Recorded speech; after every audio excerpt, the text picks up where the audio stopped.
দেখো আমরা কি করছি, এই যে অ্যাকোয়াগার্ডের ফিল্টার দেখেছো, এগুলো অনলাইনে অর্ডার করেছিলাম, তো এইগুলো চলে এসেছে আজকে। তো আমরা নিজেরাই সার্ভিস করে নিচ্ছি। এই যে কিছুটা খোলা হয়ে গেছে স্ক্রুগুলো,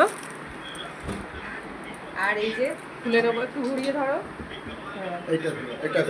আমরা দুজনে মিলেই আমরা করে নিচ্ছি, কারণ সার্ভিসের থেকে যে লোক আসে তারা যা টাইম দেয় তাদের সেই সময় আমাদের